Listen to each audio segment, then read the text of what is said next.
Waalaikumsalam. Boleh berbincang-bincang Pak Ye? Waalaikumsalam warahmatullahi wabarakatuh. Boleh berulang mari. Monggo memperkenalkan diri dulu Pak. Memperkenalkan diri dulu. Perkenalkan diri, nama saya Abdul Salam, Kepala UPTD SMP Negeri 2 Camplong. Nah, selama berapa tahun Pak?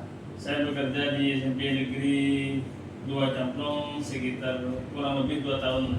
Sebelumnya ada di Ketapang 3 Pak Ye? Ya betul, saya bekerja di UPTD SMPN 3 Ketapang kurang lebih sekitar 4 tahun. Di total 6 tahun. Berarti 6 tahun, Bapak ya. sudah pengalaman Pak ya dalam pengambilan keputusan suatu kasus. Kira-kira Bapak sudah mampu memilih mana kasus yang termasuk dilema etika dan mana yang termasuk bujukan moral.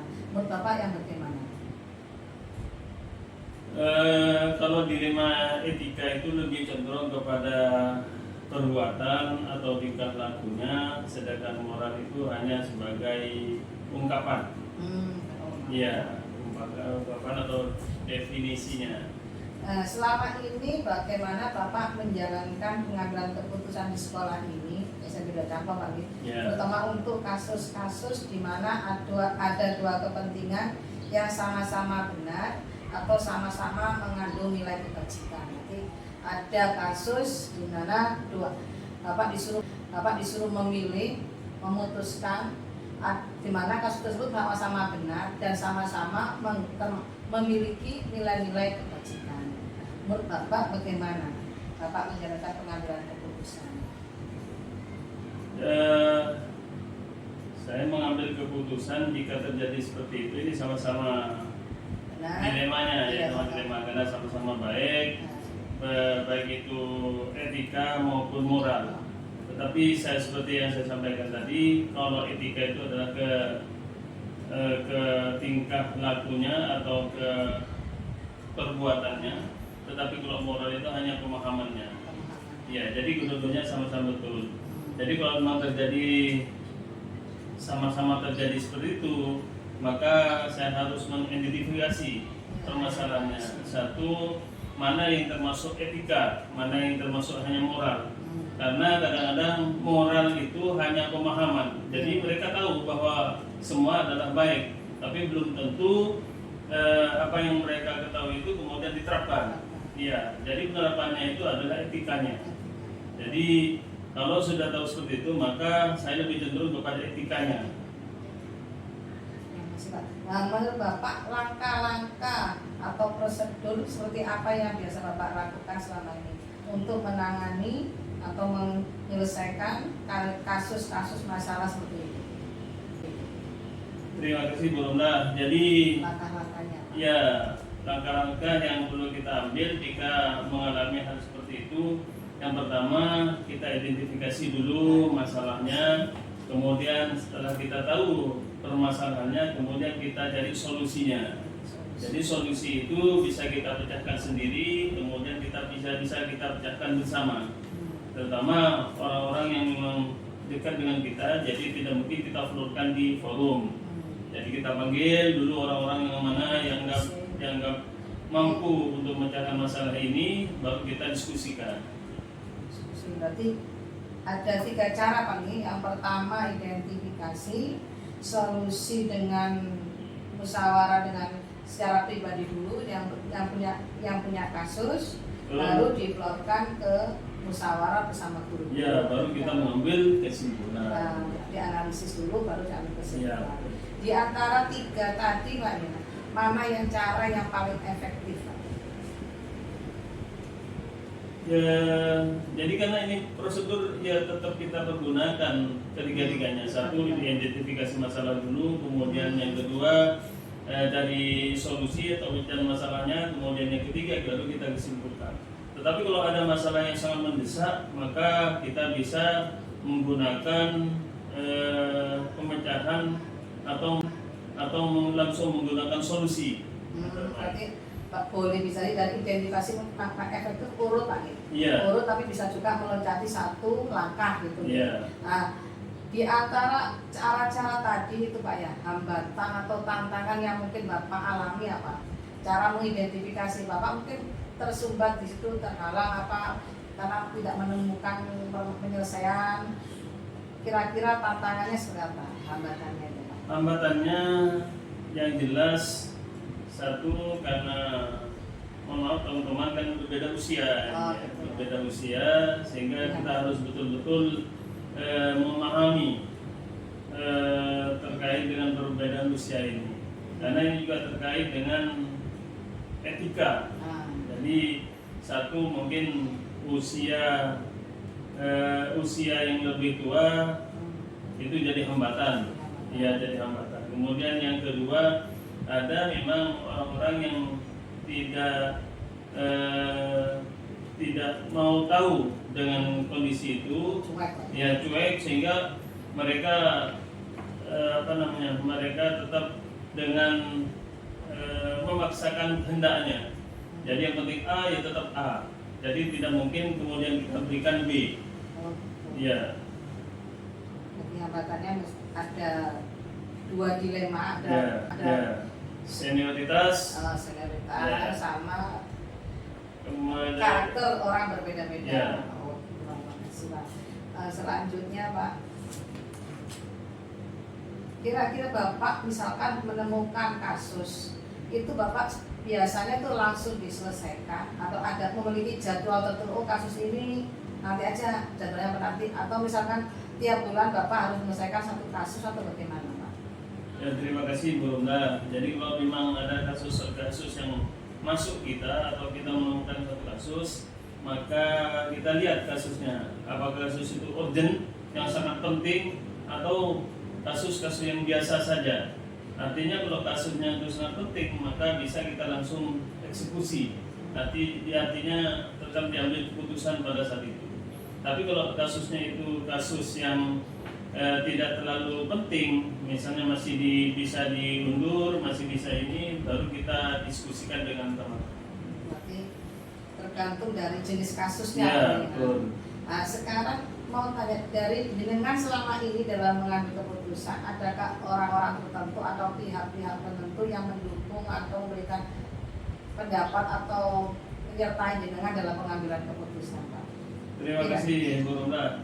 Jadi kalau terkait dengan sekolah, terkait dengan kegiatan pembelajaran, saya akan mempunyai 4 asisten. Asisten. 1 di bidang kurikulum, 2 di bidang kesiswaan, 3 di bidang sarpras, kemudian yang keempat adalah humas.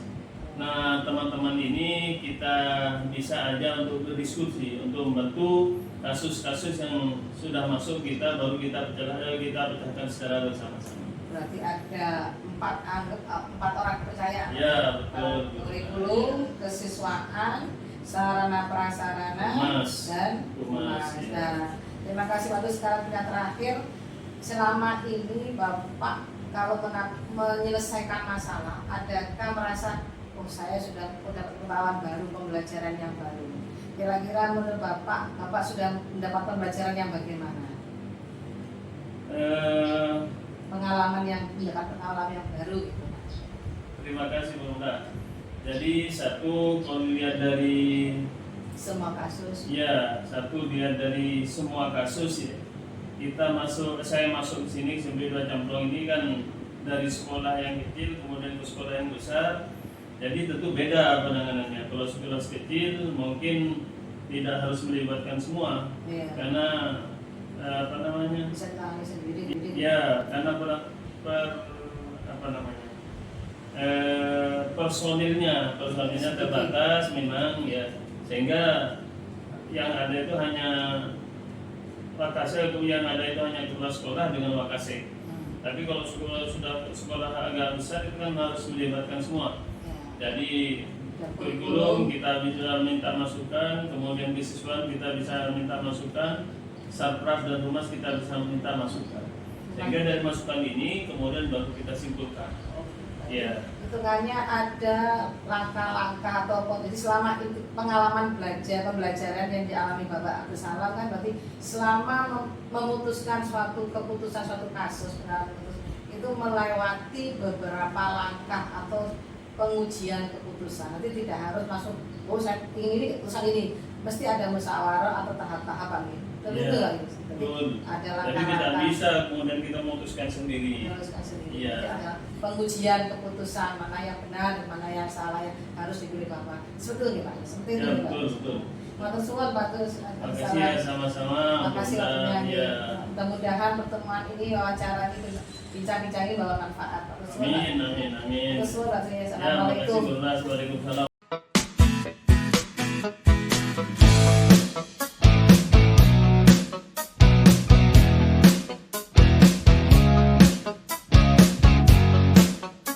Assalamualaikum Pak Didi. Waalaikumsalam warahmatullahi wabarakatuh.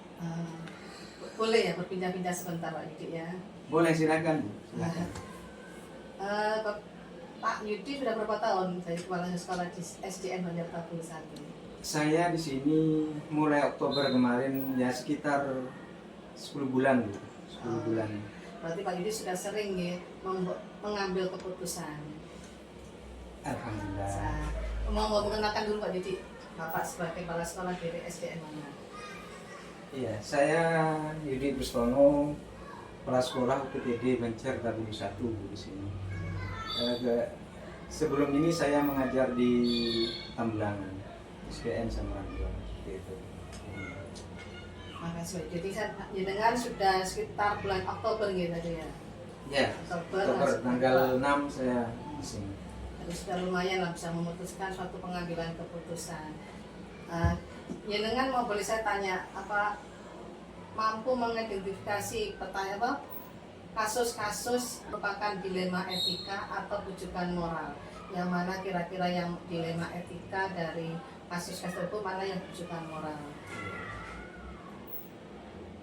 Kalau kasus seperti itu kayaknya banyak lah. Cuma saya fokuskan saja satu kasus Bu, tentang permintaan masyarakat sini tentang jam pulang. Kalau seperti biasanya menurut jadwal kan kita pulangnya jam 12.30 kan. Kalau kelas tinggi. Masyarakat mintanya jam 11.15 sudah pulang untuk yang kelas tinggi. Berarti hitungannya kasus tersebut kan sama-sama benar kan? Iya. Berarti kan sama-sama benar ini antara kebijakan jenengan sebagai kepala sekolah sama permintaan masyarakat. Jadi paradigma antara individual melawan dengan masyarakat. Jadi kasusnya di sana sudah tahu mana yang dilema etika, mana yang rujukan moral. Ini dilematika sama ke saya sendiri karena saya seorang kepala sekolah. Di satu sisi saya ingin melaksanakan tugas jadwal sesuai dengan aturan dinas. Di satu sisi yang lain ada permintaan masyarakat yang ingin melakukan pulang sekolah itu jam 11.15 itu karena alasannya karena ya mungkin bukan cuma di sekolah sini saja, kebanyakan di Sampang kan masih Islami ini masih sekolah madrasah. Kan zuhur itu sudah masuk ke madrasah seperti itu, sekolah diniyah kan. Iya. Selama ini berarti bagaimana Bapak menjalankan pengambilan keputusan terutama untuk kasus yang permintaan masyarakat ya yang sama-sama itu benar menurut Bapak, berarti mengandung nilai kebajikan dan karena satunya jenengan ingin sebagai kepala sekolah kebajikan nilai utama, yang kedua permintaan masyarakat. Menurut Pak Yudi, langkah-langkah atau prosedur apa yang biasa lakukan untuk menangani atau menyelesaikan masalah kasus tersebut Pak Yudi? Langkah-langkah saya yang pertama sebelum saya mengambil keputusan, pertama saya konsultasikan dulu ke dinas. Seperti apa ini ada permintaan masyarakat seperti ini. Pulang jam untuk kelas tinggi pulangnya jam 11.15 seperti itu. Terus langkah yang kedua saya konsultasi ke komite dan tokoh masyarakat sini. Karena sekolah ini juga milik masyarakat kan. Yang ketiga tentunya ke guru-guru bagaimana ini ada permintaan dari masyarakat kita pulang jam siswa maksudnya, untuk bukan gurunya, siswa pulang jam 11.15, apakah guru-guru siap untuk melaksanakan pembelajaran walaupun nanti jamnya dikurangi, tidak mengurangi materi yang sudah ada seperti itu. Nanti kalau saya simpulkan ada 3 cara Pak Nidi ya. Yeah. Konsultasi dulu dengan dinas ya, bagian kurikulum, kemudian konsultasi dengan komite atau tokoh-tokoh masyarakat, yang ketiga diskusi dengan musyawarah dengan guru rapat sekolah Pak Nidi. Dari 3 cara tersebut mana yang paling efektif Pak Nidi? Menurut Bapak? Dari 3 cara tersebut saya kira semuanya efektif, tapi berjenjang. Karena kalau ke dinas saya yakin harus persetujuan dinas juga, karena ketika saya melakukan keputusan nanti, keputusan itu saya sebenarnya sudah saya putuskan ini, tapi saya bercerita ke sana. Nanti keputusan itu harus diketahui oleh dinas. Begitupun juga yang kedua, ke tokoh masyarakat atau ke komite juga mereka harus mengetahui, beliau harus mengetahui juga. Dan guru ini yang terpenting, karena guru yang melaksanakan semua pembelajaran di kelas seperti itu. Menurut saya yang 3-nya sama-sama efektif, cuma saya fokuskan ke guru karena guru lebih ke kondisi di kelas dan pelaksananya juga mereka seperti itu. Nah, kami sudah melaksanakan ya Pak. Terus waktu melakukan itu ada tantangan kan Pak? Kira-kira tantangannya apa? Waktu kan ada 3 cara tadi, tantangan pertama, waktu cara pertama, tantangan kedua, tantangan ketiga bagaimana Pak? Tantangan ada, kalau yang pertama dan kedua saya rasa tidak ada tantangan untuk dinas, mereka menyetujuinya, dan komite dan tokoh masyarakat sepakat juga karena mereka lah yang juga memberikan usulan seperti itu. Untuk guru, yang tantangan yang pertama untuk guru adalah membagi waktu karena saya itu berharap guru tetap mengajar sesuai dengan materi yang ada hari itu, tidak mengurangi walaupun jamnya dikurangi seperti itu. Jadi guru harus berinovasi kreatif dalam melakukan pembelajaran di kelas seperti itu. Apakah Pak Yudi memiliki sebuah jadwal atau tata kala ya untuk menyelesaikan sebuah kasus yang dilema etika tadi? Apakah harus dalam 1 bulan harus selesai kasusnya tadi, permintaan masyarakat, atau dengan bertahap atau bagaimana Pak Yudi? Ya saya beri waktu, itu kan pas saya pertama kesini kan, bulan Oktober kan. Mungkin masyarakat juga tahu kalau saya barusan di sini, terus mereka memberikan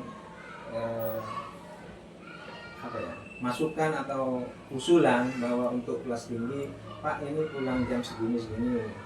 Nah, saya berikan waktu 1 minggu untuk memberikan keputusan itu, karena saya melakukan itu konsultasi ke dinas dan ke komite dan ke guru-guru juga saya lakukan rapat bersama itu. Misalkan Pak ya, lain waktu ada kasus lagi, waktunya apa memang dengan jatah harus cepat selesai atau sampai undur-undur atau gimana? Kalau ini tergantung kasusnya. Kalau kasusnya butuh sekarang diselesaikan, otomatis saya harus selesaikan sekarang seperti itu.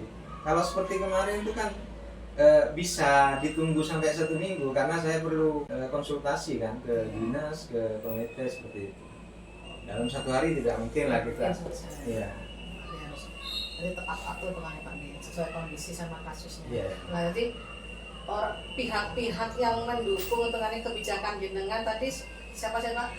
Dinas ya Pak. Dinas mendukung karena mereka sudah tahu kondisi sekolah-sekolah di daerah. Terus komite dan tokoh masyarakat sangat mendukung karena beliau tahu keadaan di daerah ini seperti apa. Terus siswa ingin memberikan pengetahuan tentang agama kan, bukan hanya tentang pengetahuan umum saja. Makasih Pak Diki. Jadi kesimpulannya dari semua hal tadi, keputusan jenengan 3 cara, terus berkoordinasi dengan beberapa pihak, pembelajaran yang diambil oleh Pak Didi apa kira-kira?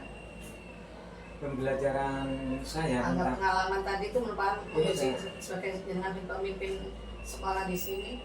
Iya, saya ngerti. Menurut saya pengalaman saya ini pertama saya jadi kepala sekolah dan ini sangat berarti bagi saya nanti ke depannya ketika saya mengambil keputusan kita tidak melakukan keputusan yang sembrono seperti itu. Jadi kalau saya melihat kasus ini, saya harus tertata rapi ketika akan mengambil keputusan, jadi tidak ada masalah ke belakangnya. Tidak ada langkah-langkah, sebenarnya langkah-langkah untuk menguji keputusan jenengan. Ya, seperti itu. Terima kasih Pak Yudi atas waktunya, mudah-mudahan pertemuan kita bisa bermanfaat untuk semua. Sama-sama, Bu Nona. Terima kasih Pak Yudi. Assalamualaikum warahmatullahi wabarakatuh. Waalaikumsalam.